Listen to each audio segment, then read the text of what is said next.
It's Keep It a Bean, episode 5. I'm in here with my dog, my day one, Gualo. What up, man? What's going on, What man? up, What's what up, going what up? on, man? Hey, we got a producer right here, straight out the M, goddamn it. We gonna do some beats. We gonna do some different shit on here.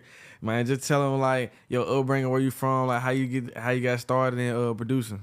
Man, so born and raised in Memphis. I started. I really been into music since I was young. Like my sister, she always she used to sing. You feel me? And I used to love just hearing her sing or whatever. So she kind of had me doing rapping really at a young age. Kind of on some little Bow Wow, little Romeo type shit. Like them the type of niggas I was like, damn, I feel like I could do that right now. Yeah. But whole time I really never wanted to be a rapper. It was just something to do. But that's ultimately how I started making beats. Cause I started getting picky with the beats that I was rapping on. Yeah. I was like, it's that one little part in the beat that I just don't like, that I know I can't change. I'm like, man, start making my own. Yeah. It took me about 2 years to get to that point, but I started making beats by 16. 16. Yeah, and so what placements have you gotten while you producing this shit that you would say accomplishments so far? So, I mean, it's still kind of surface level right now, nothing crazy, but recently I didn't, got some placements with Bezel Boy Black and YTB Fat. Okay. Got FTO Set. Got Big 30. Yeah. And those the main ones right now, but I got stuff in the works, man. We working. It's good. It's good. And how is it taking on new clientele in the producing industry? Is it a challenge with taking on new clientele? You mean working with new artists and stuff that? Yeah. Just finding new artists to just Yeah, it really. So it kind of depends, right? It's because when as a producer, you really want to connect with your artists. Yeah. So finding an artist that you can connect with, that may be challenging, depending on if you just in it because the artist hot and they run in the city at the moment. You might not listen to their music, might not really care. But if you connect with them personally, then that's when the chemistry get better. So I say all in all, it's not really hard to find artists. Yeah. But the connecting part is sometimes a lot of them don't really care about what they doing for real. Yeah. But I care, so it's bro, if you don't care, And I know you've been in some of them sessions where you done seen that. So how those sessions been going? When you see somebody that don't care, or they just come into the session with this type of energy, it just shows they immaturity within the industry, within the game, because and I say that on some just them being inexperienced, them not understanding that energy is everything. When you making music, when you the artist, if you we could tell when you not feeling it. Yeah. And you could tell too. Yeah. And it's by the time it finally come out of you, you didn't realize it. Dang, that's how it was supposed to be. So it's been times where I've been in the studio with an artist and I'm like, man, you got to put a little more umph in it, say it like you mean it, you know what I'm saying, especially with female artists, because when they first starting out, they be a little timid, they female shy artists, so it's sometimes you got to kind of coach them a little bit. Yeah, I was just finna speak on that. When you in a session with the artist, being vocal as a producer, how has that helped you coach them in the moment? You know what I'm saying, to better records.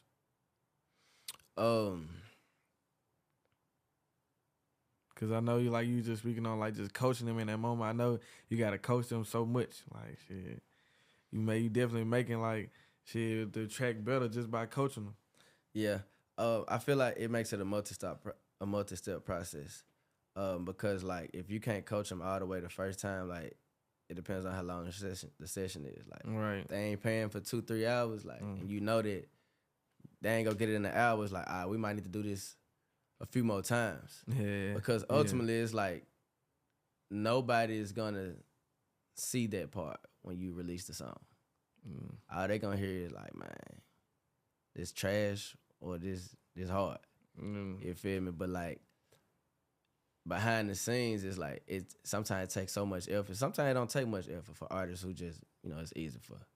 But like for the ones who it don't take much effort, like their coaching process, it becomes personal. It becomes, a meaningful way to connect with their, with their person's like mental state, like to really see like why you so shy? Yeah. Why you scared to do what you know in your head you doing? Like you're doing it in your head. Like I know you are. Otherwise you wouldn't even be feeling the urge to get in the booth. Nah, facts.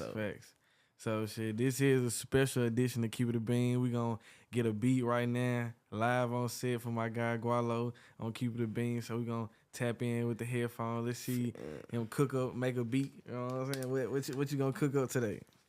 No, this is something that I had I was working on earlier.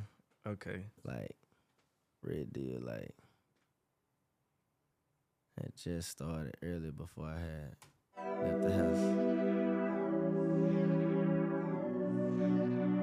Okay, I see the vibes. This song. And then that's the part I was adding, then I was going.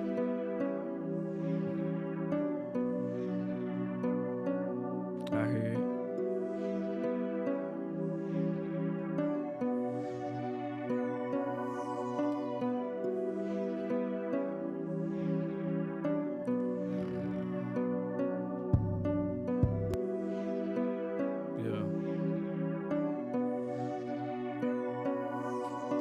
What you want to add next to this, right? Finna add that 808. Sometimes 808 just add a little flavor to it. Yeah, it gotta be the right 808 though. You gotta put it in there, right? Get it in there. And I probably end up switching it up later, but this will be a good one to start with. Yeah.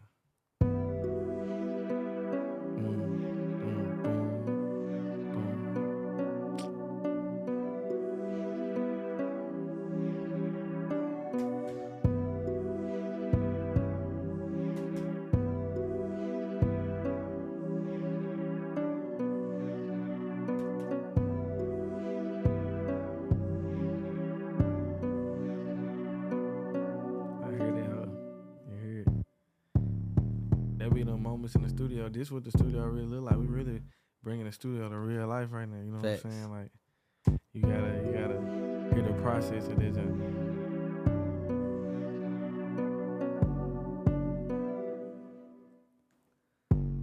ready to rap on that joint right now.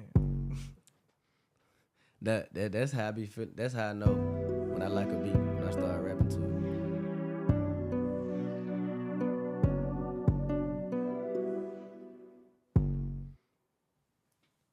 Audio and the visual delayed on this joint, so but I'm catching on to it now.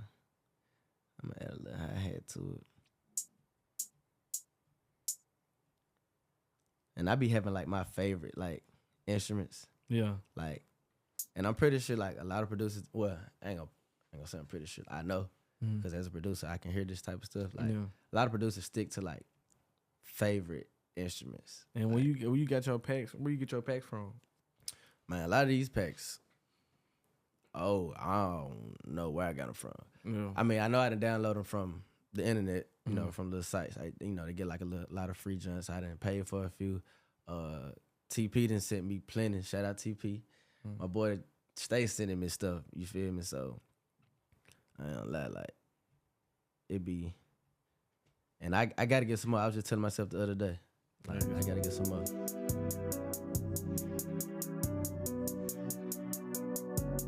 Hey.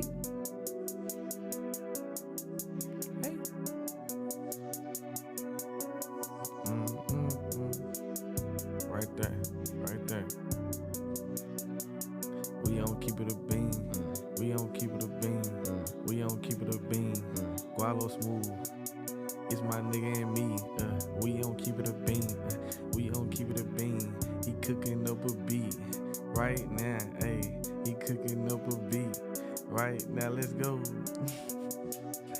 Okay. And then it don't take no time to make a beat. And then like making beats is so like you can do them wherever.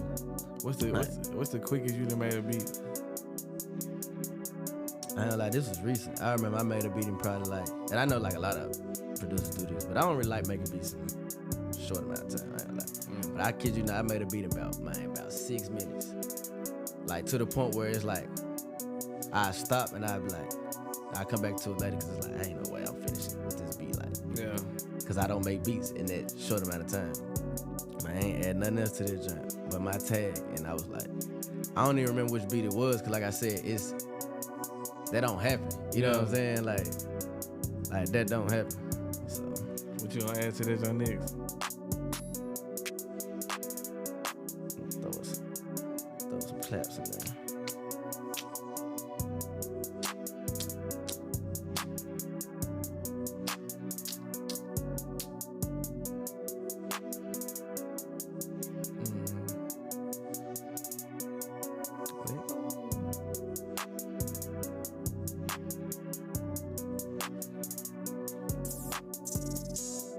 Niggas gotta really see the vision on this shit, like.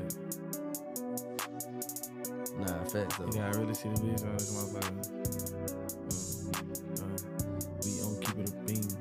We don't keep it a beam. We don't keep it a beam. We don't keep it a beam. Let's go. I just realized that I gotta try to 808 out of here. My nigga, this is a live beat right now. We finishing that hoe right now. I don't keep it a beam. Let's go.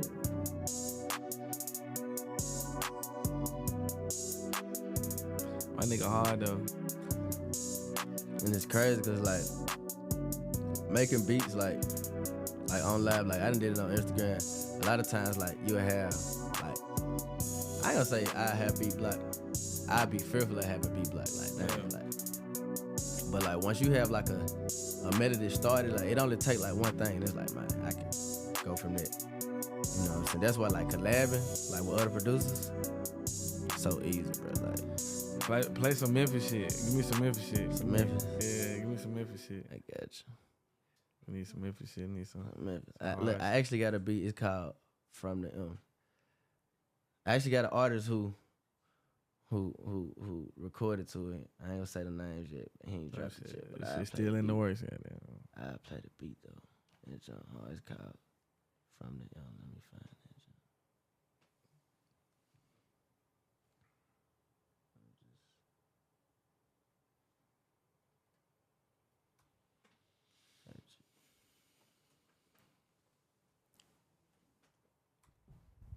This shouldn't even be this difficult to find. That's crazy. It's always when you want to find it that you don't find it. Like the junk that I know for a fact that I want to hear. We live on Keep It a Bean right now. Episode 5 with my dog Gualo. Yeah, man. Nah, I know where I'm finding this on that. How did you pick your name, Gualo? Man, it initially was a rap name. You know. And I thought I heard it in a song, and that wasn't what they said, and I was like, I like that. I'm gonna keep that. Cause I was telling myself I wanted a different name. Other than that, you know.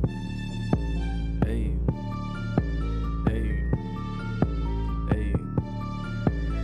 Gualo made. Hey, real Memphis shit. We don't keep it a bean.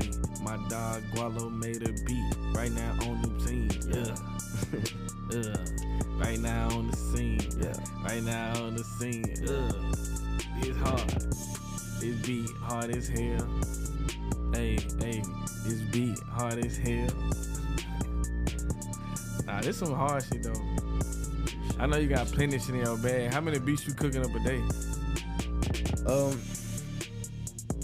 But I mean, honestly, I don't make a lot of beats in a day. I might make like 2.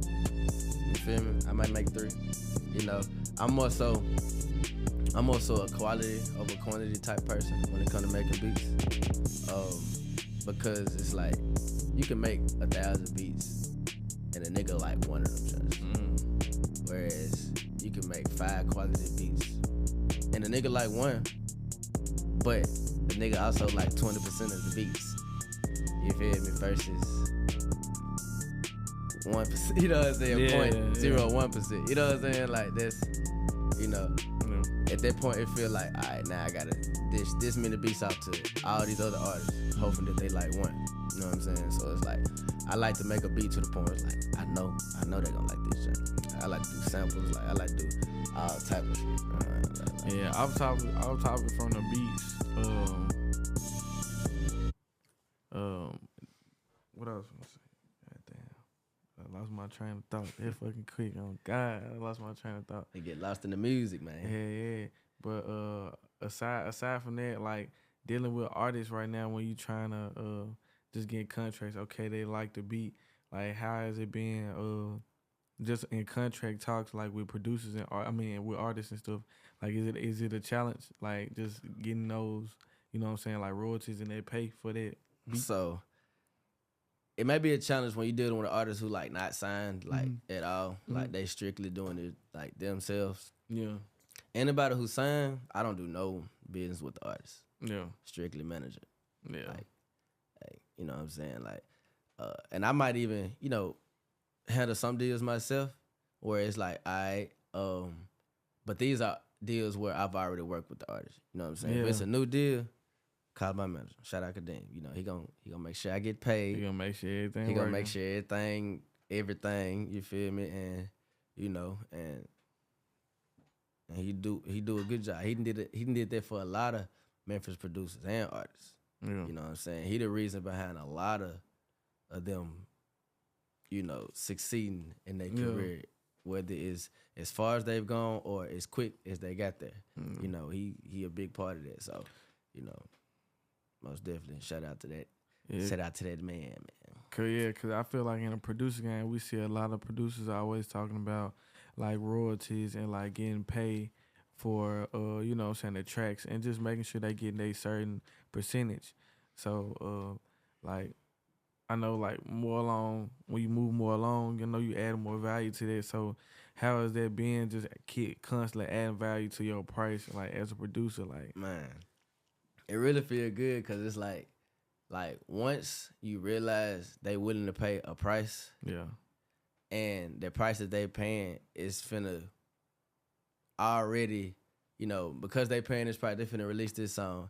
Now it's already adding to the value, like you said, because the song is out there now. So this is one more project that I can say is under my belt, and it's like, well, the price is no longer. Now at the same time, you know, like I said, if it's the same artist, you know, I still negotiate things. You know, like life is about negotiating, getting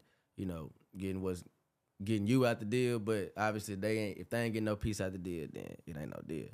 So I'm you know, I understand the value of negotiating, but nah, yeah. Once they set the bar, like it only go up. yeah, Because it's like you want me. You feel me? Like, and at one point, and at a point, it's gonna get to the point where it's like, you know, they want, like they need a Gualo beat. At that point, it's like, man, it's endless. At that point, right? It's up. Because I know, like in DJing, like just like in producing, like you saying, like once we set our price, that the bar only going up from there. Like, shit, you want to set your price, you want to stand on that too. So that is like a big thing for sure, doing that.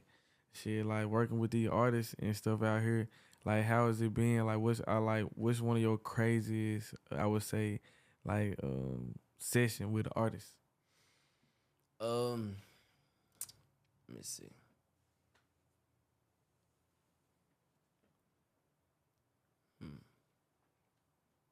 It ain't gotta be too wide. I feel like it ain't like all the sessions with like the artists that I've actually like been with, like using like my work. Yeah. Ain't really just been nothing too crazy, because it's like we come there and the plan is to get the job done. Yeah. You know? So it's a more, you know, structured environment. It's not. I done been in the studio sessions with other artists. You know, like I remember one time, bro. I pulled up to the studio. I put up on TP. He was loading up my computer with like FL Studio and like all the little VSTs and all the programs. Like I had just got a new laptop, so I was like, call TP. But I pulled up to the studio. This is the first time I ran into Pooh Shiesty and Big 30. This was like before they even really blew up. Yeah. Like they was still like running their scene like in their hood or whatever, but like that was just now starting to like pop in the city. Yeah. And bro, I kid you not, bro. We pull up the Wicked Studio, fool. It was, bro. No exaggeration. If I could put an exact number, bro, it might have been 97 niggas there, fool. No cap, bro. Nigga, it got to the point I was like, bro, like, I'm walking past so many niggas, you know, normally on some respect shit, you know, excuse me. I stopped saying it about 10 seconds in. Like, at this point, like, bro, like, let me just get where I'm going. Like, Right. But I sat there and I was like, the whole time, like, they was recording a session. I forgot what song they was recording. That joint went crazy in the city, too. But the whole time they was recording, TP was loading up my computer. And, like, it was just sort of all type of shit going on. Like, niggas was playing the game, you know what I'm saying? They, you know what I'm saying, gambling or whatever. You know, we in there chilling, you know, they rapping, shysting them, they going over their stuff, you know, they going in and out the booth, like, but like in like this same space, like, it was probably like 50 people inside, but for sure like another 50 out. Like, I ain't lie, bro, like, all I kept thinking was, this nigga TP better be in here. He better be in this motherfucker. He like come inside. I'm like, nigga, can you come outside? Nigga? Right. Can you come get me, nigga? None of these niggas, fool. We in the middle of fucking Whitehaven. You know what I'm saying? I'm like, man, hell, nah. But nah, that was probably the craziest session I've been in. Yeah. Cause I'm like, and I was cool. Like, I wasn't scared of nothing. Yeah. But like, I'm in Memphis. Yeah. Like, I'm knowing like just how easy it is to get caught up in the wrong shit. The wrong you know shit. Too many niggas around. Like, too much shit. I'm Too like, much shit. nah, Moving I'm parts knowing like and one shit. of these niggas like somebody looking for right now. Like a few of these niggas. Somebody looking for a few of these Somebody niggas. looking for a lot of these niggas. It's 100 niggas out here, fool. It's a lot of niggas looking for a few of these niggas. I'm like, nah, bro. Like, let me get in, get out. You feel me? Like, so. Yeah, and I'm glad, like you said, like you providing a space when you working with your artists to actually sit down and have like a conversation and work with artists instead of it being like those sessions where it just 30 niggas coming to the booth or 10 niggas come and they ain't doing shit but smoking and just chilling doing shit. Like, hell nah. Lessening the vibes, you know, getting the artists out focused, you know. Back. So shit, like anything you got to keep it a bean with about the music industry right now as far as producing, like what you feel like some of the challenges right now that y'all going through in the music industry. Man, honestly, like, you know, it's always a crab in a bucket mentality when it comes to like a lot of this stuff. But in the producer industry, a lot of us stick together, and I feel like that's like the best thing going, because just because you ain't got a hit single, you might be cool with a nigga who do. Right. And y'all make a beat together. Next thing you know, y'all got a hit single. And it's like, now, when people tagging you on Instagram, they saying you made the beat. They ain't saying you and 3 other niggas made the beat. So now the rest of the world think like, oh shit, this nigga made the beat. Which, it's true. Right. You know what I'm saying? But that's what puts you amongst the rest. And it's like, okay, now it's like, you know, add value to that. And so I just feel like, man, sticking together, man, and just waiting your turn, like everybody gonna shine. Right. You feel me? Like the goal is to have longevity, to shine forever. You feel me? Like, gotta shine. Yeah. So it's like, you know, everybody wanna shine, but it's like, man, you gonna get your time. So just stick together in the meantime, and like I said, that's what gonna work. In the meantime, you can still run up a bag off collabs. Nah, facts. You know what I'm saying? So yeah, like all them placements, like, yeah. My dog. This is Keep It Bean right now. Episode 5 with my dog Gualo, man. I appreciate you for coming out. One of the hottest producers out. Man, if you ain't had a beef from Gualo, you need to go get that motherfucker right now. God damn it. Tap in with me, man. You know what I'm saying? We tapped in with Keep It a Bean. Yes, sir, Ski. We out of here, dog.